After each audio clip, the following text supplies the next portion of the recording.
ED ने पत्राचार money laundering मामले में संजय राउत की अहलिया वर्षा राउत को तलब किया। आज ईडी दफ्तर में वर्षा पेश हुई। ईडी के अफसरान आज वर्षा राउत से पूछताछ कर रहे हैं। ये भी कहा जा रहा है कि ईडी संजय राउत और उनके अहलिया से आमने सामने पूछताछ कर सकती है। ईडी ने वर्षा राउत के अकाउंट से हुए ट्रांजैक्शन का मामला सामने आने के बाद ये सम्मन दिया था।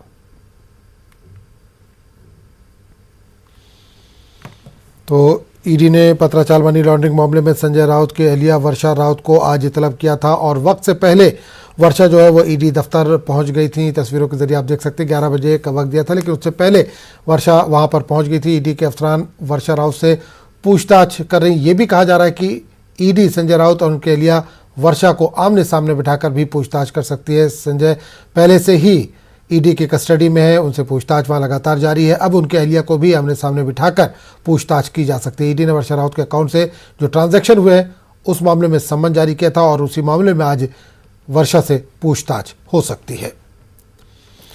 वसीम हमारे साथ इस वक्त जुड़ चुके हैं। वसीम, वर्षा राउत ईडी के दफ्तर में मौजूद है, क्या कुछ चल रहा है इस वक्त वहां पर?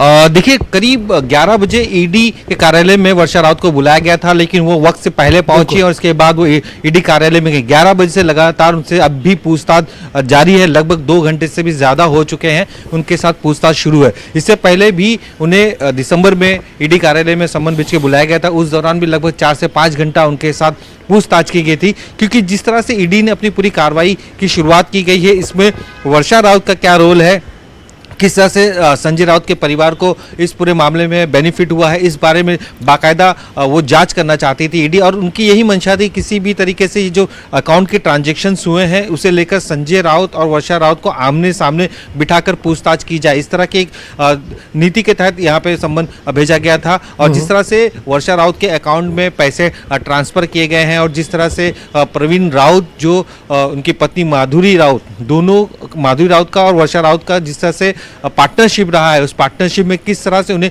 प्रॉफिट मिला है, उस प्रॉफिट से किस तरह से उन्होंने फ़ायदा उठाया, एक ये। दूसरा, उनकी कंपनी से जो लोन लिया गया था बिना ब्याज के, उस लोन के ज़रिए जिस तरह से ज़मीन खरीदी गई या फ्लैट खरीदा गया, उसको भी लेकर जांच की जा रही है।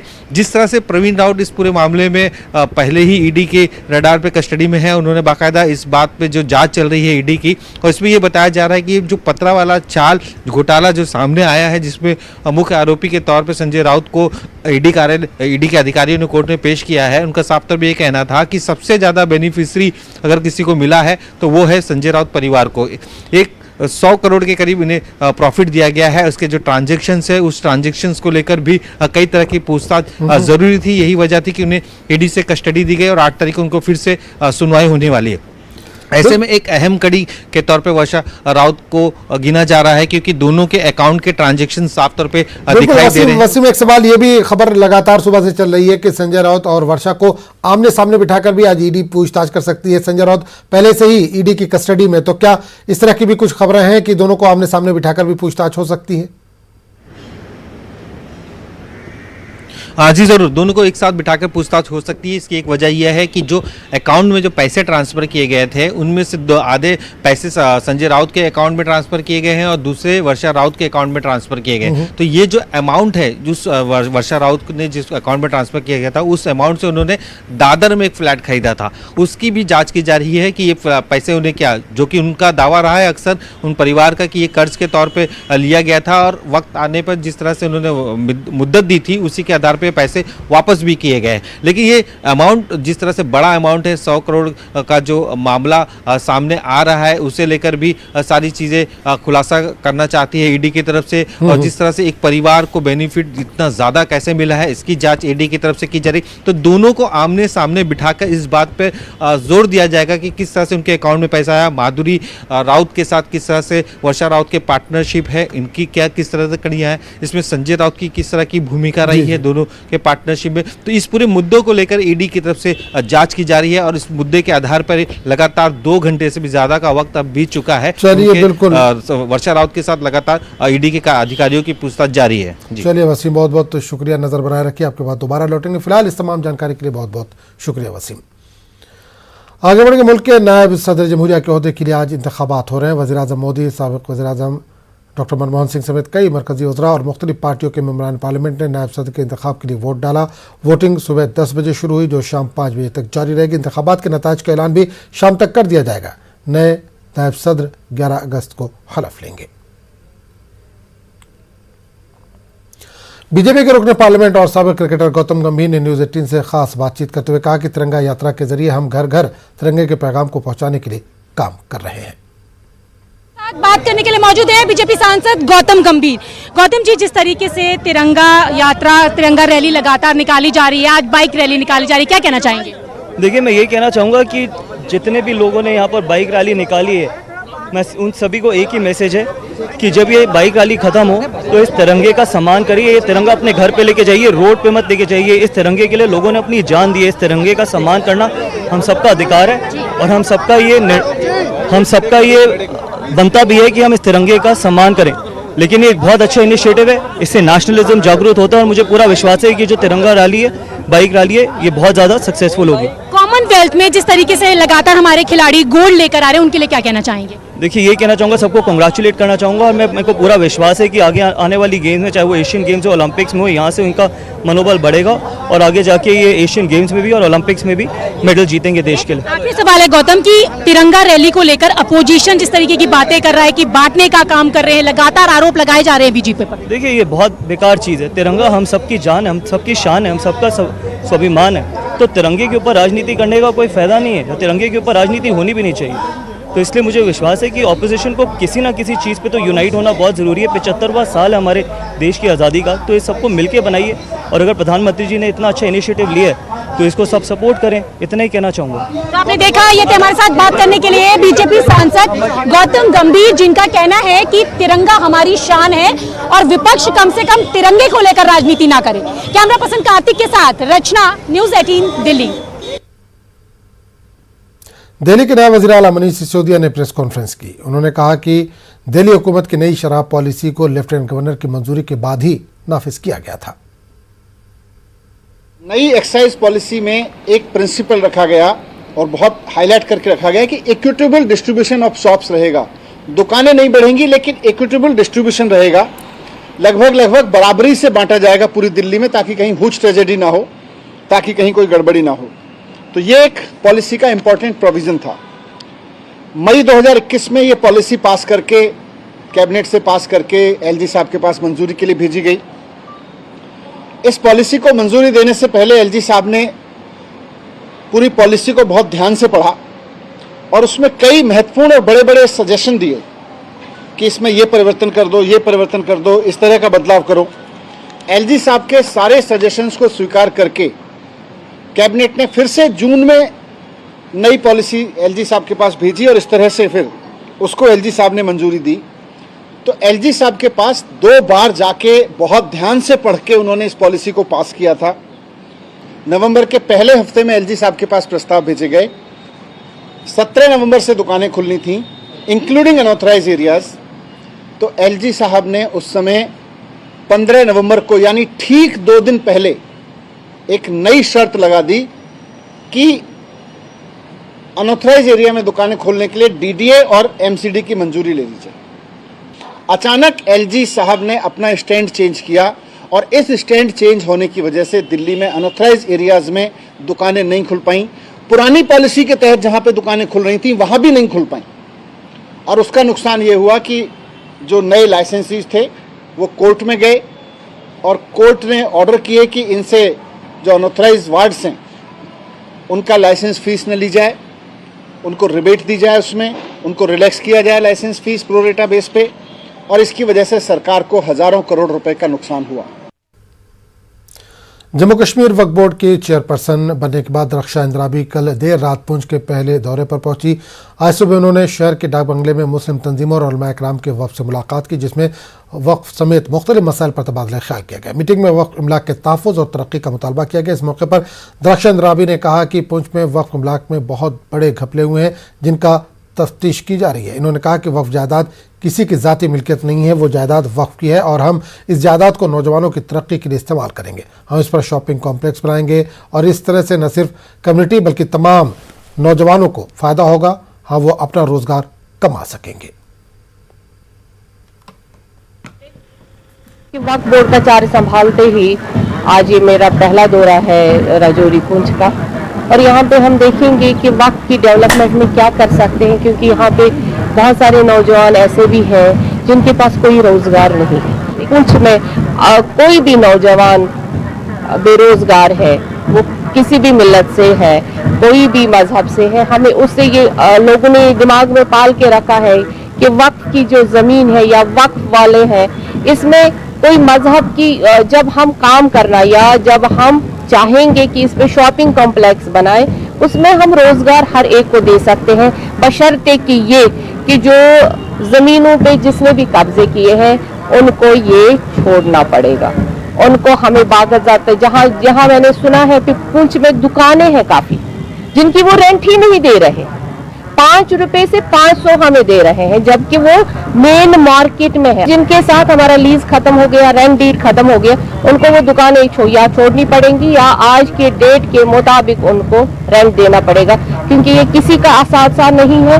ये वो कह रहे हैं हमें जी पॉलिटिकल पार्टियों ने दिया है, उनके जदों का तो मामला है ही नहीं, ये किसी के फोर फादर का मसला नहीं है, ये डोनेटेड लैंड है और इस डोनेटेड लैंड पे सिर्फ वक्फ डिपार्टमेंट का हक है। ये हम सब लोग इसमें आपका मुझे साथ चाहिए ताकि जिन्होंने इसको खाया है उनसे ये वापस ले। तिरंगे का एहतराम हमारा फर्ज है, इसमें मंदिर मस्जिद की क्या बात है, ये कहना है जम्मू कश्मीर वक्फ बोर्ड की चेयरपर्सन रक्षा इंदिराबी का, जब पुंछ के हर घर तिरंगा मुहिम पर हो रही सियासत और वक्फ इमलाक पर तिरंगा लहराने के बारे में पूछा गया तो इन्होंने कहा कि मरकजी हुकूमत ने हमें ये मौका दिया कि हम तिरंगा लहराएं, ये सिर्फ मंदिर मस्जिद का मामला नहीं, ये हमारे मुल्क के हर शहरी का फर्ज है। ओहो, हर घर तिरंगा, ये तो गवर्नमेंट ऑफ इंडिया ने हमें मौका दिया है, सरकार ने, कि हम इज्जत के साथ, ऑनर के साथ तिरंगे को लहराए, हर एक नागरिक का फर्ज है। इसमें वक्फ मंदिर मस्जिद कहीं नहीं आता, ये फर्ज है हम पे कि हम अपने तिरंगे को, हम अपने नेशनल फ्लैग को ऑनर दें। यूथ सर्विसेज और स्पोर्ट्स से मुंसलिक मुलाजमीन ने इंतजामिया से महकमे के डायरेक्टर की फिलफौर तैनाती का मुतालबा किया। मुलाजमीन का कहना है कि गुज़िश्ता 3 माह से महकमा किसी सरबराह के बगैर काम कर रहा है, जिसकी वजह से मुलाजमीन तरह तरह की मुश्किलात से दो चार है। मुलाजमीन ने कहा कि डायरेक्टर के अदम मौजूदगी के बावजूद भी महकमा खेलों और दीगर सरगर्मियों में काबिल सताइश काम अंजाम दे रहा है, लेकिन मुलाजमीन व महकमे के निजी मसाइल के हल के लिए डायरेक्टर की तैनाती ज़रूरी है। मुलाजमीन ने LG इंतजामिया से इस ज़िम्मे में फौरी इक़दाम उठाने की अपील की।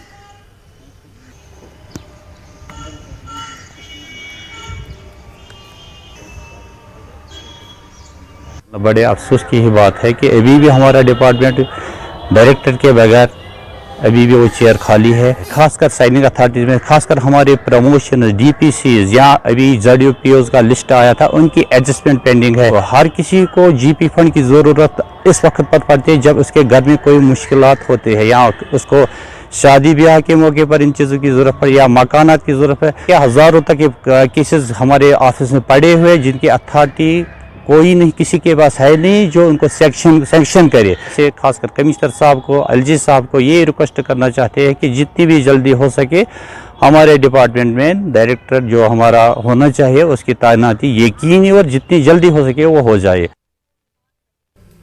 खबरों का सिलसिला जारी रहेगा। मीर बाबा हैदर रहमतुल्लाह अलैह के मज़ार पर हाज़िरी दी और वहाँ के इंतजामात का जायजा लिया। इन्होंने जम्मू कश्मीर में देरपा अमन और खुशहाली के लिए दुआ की।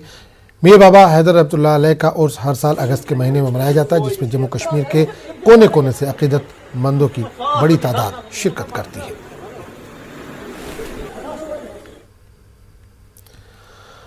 Bridging the generations through emotional intelligence के हवाले से बडगाम के एक स्कूल में सेमिनार का इनेकाद किया गया। इस दौरान ह्यूमन डेवलपमेंट कंसल्टेंट नौशीन याकूब ने स्कूली बच्चों को जज्बात और इजहार के हवाले से जानकारी फराहम की। इस दौरान बच्चों को ये सिखाया गया कि अपने एहसासात का इजहार करना कितना ज़रूरी है और किस तरह दूसरों को भी ये मौका देना चाहिए। प्रोग्राम में फाउंडेशन, स्कूल के तलबा के अलावा साबिका सेक्रेटरी कल्चरल एकेडमी और डायरेक्टर जनरल दूरदर्शन रफ़ी मसूदी भी मौजूद रहे। इन्होंने कहा कि इस तरह के प्रोग्रामों की काफ़ी ज़रूरत है। वहीं बच्चों ने भी प्रोग्राम के इनेकाद पर इत्मीनान का इजहार किया।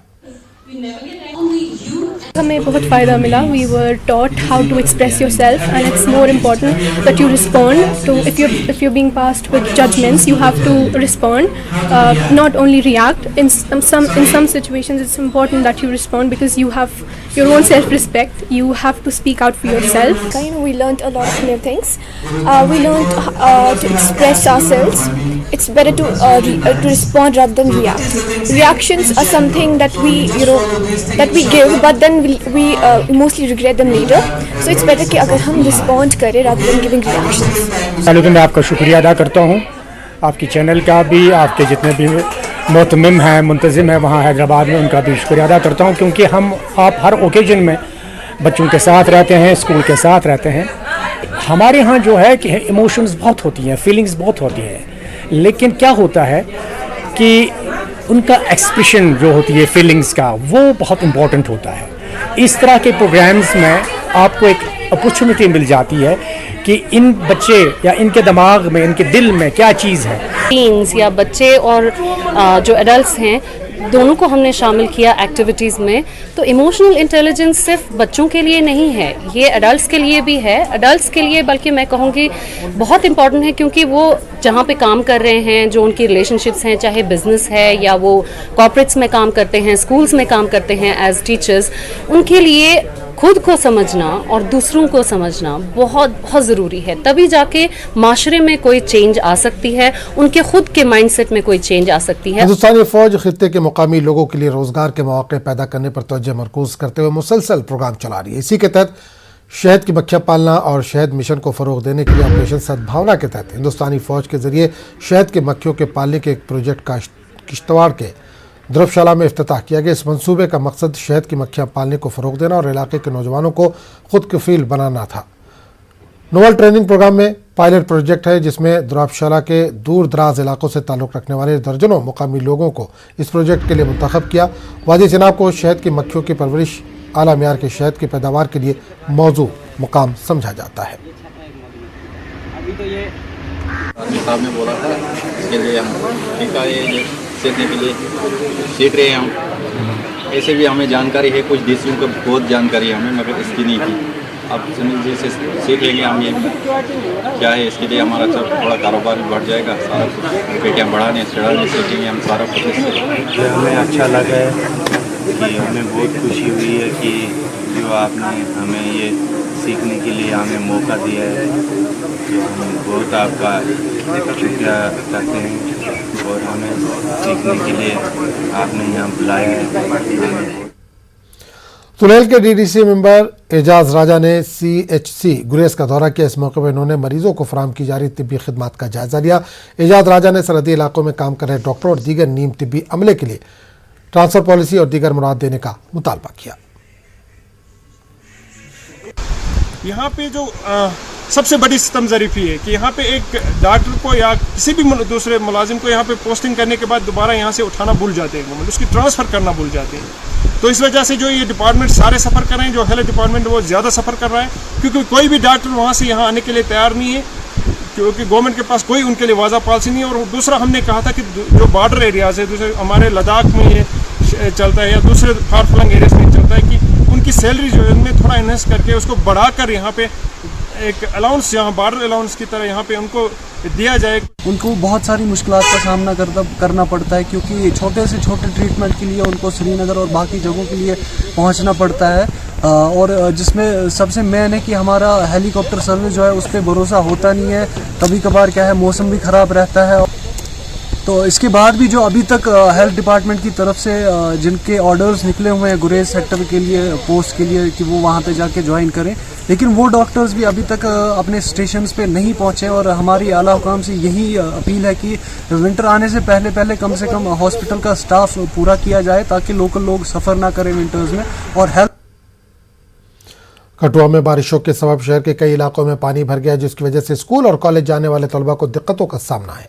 कुछ बच्चों को हाथों में जूते उठाकर सड़क पर जमा पानी में चलते देखा गया. न्यूज़ 18 उर्दू से बात करते हुए बच्चों ने कहा कि इंतजामिया की नाअहली का ये खुला सबूत है कि तलबा को इस कदर परेशानियों का सामना है. इन्होंने मजीद कहा कि अगर निकासी का माकूल इंतजाम होता तो आज ये परेशानी नहीं होती. बिल्कुल शहर में तरह हालत ज़्यादा दिक्कत हो रही है। ज़्यादा तो सबसे ज़्यादा स्टूडेंट को सफ़र करना पड़ता है। इधर आप देख सकते हैं कितने सारे बच्चे खड़े हैं, कंट्री के बच्चे हैं। हम बेचारे कॉलेज वाले हम क्या करें, हमारा कॉलेज तो बाहर पड़ता है ना। हमारे प्रशासन को कुछ करना चाहिए कि हमें ये पानी की तो हर बार बारिश होती है तो हमें यही सफ़र करना पड़ता है। यहाँ पे देखो ये शहर है और यहाँ पे आप देख रहे हो कि हमने कैसे शूज़ हाथ में उठाए हुए हैं और हमारी 15 अगस्त की परेड चल रही है और हम इधर घंटा हो गया हमें खड़े देख रहे थे। पानी कम होता है कि हम निकलते हैं, लेकिन ये वही हाल चल रहा है और हम शूज़ अभी हमने हाथ में। बडगाम में चोरी की वारदात पेश आई। पालर बडगाम की कॉलोनी में चोरों ने नकदी और सोने की चोरी की है। जिस इलाके में वारदात पेश आई वो एसएसपी दफ्तर बडगाम के बिल्कुल करीब है। ऐसे में सिक्योरिटी को लेकर पुलिस हुक्काम पर सवाल खड़े हो रहे हैं। पुलिस ने केस दर्ज कर लिया। इस मामले में तफ्तीश शुरू कर दी है। मकान मालिक का कहना है कि अय्याम मुहर्रम है तो वो शब पर थे। जब 1:30 बजे के करीब घर वापस आए तो इन्होंने घर में सामान बिखरा पड़ा देखा। इन्होंने चोरों को जल्द पकड़ने की अपील की है। जम्मू कश्मीर में बीजेपी के नायब सदर शक्ति राज परिहार की मौजूदगी में आम आदमी पार्टी के बहुत से कारकुनान और दीगर लोगों ने भारतीय जनता पार्टी में शमूलियत इख्तियार की और डोडा मशरकी हल्के के पट्टी में पार्टी को मजीद मजबूत बनाने के लिए काम करने का अज़्म जाहिर किया। शक्ति राज परिहार ने कहा कि वो इलाके के लोगों के तमाम मसाइल हल करेंगे और उनके हर मुमकिन मदद करेंगे। इन्होंने पार्टी कारकुनों पर जोर दिया कि वो अपने अपने इलाके में सरगर्म रहे, लोगों के मसाइल की निशानदेही करें और मुनासिब फॉर्म्स पर इनका इजारा करें। शक्तिराज परिहार का कहना है कि बीजेपी वाहिद सियासी पार्टी है जिसने जात पात, अकीदा और मजहब से कतई नज़र हमेशा लोगों के मकसद की हिमायत की है।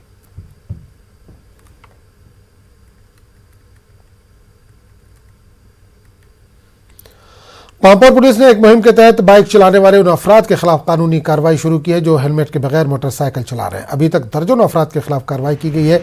एसएचओ पांपोर आदिल अहमद ने लोगों से अपील की है कि वो हेलमेट और कागजात के बगैर मोटरसाइकिल न चलाएं वरना इनके खिलाफ सख्त कानूनी कार्रवाई की जाएगी।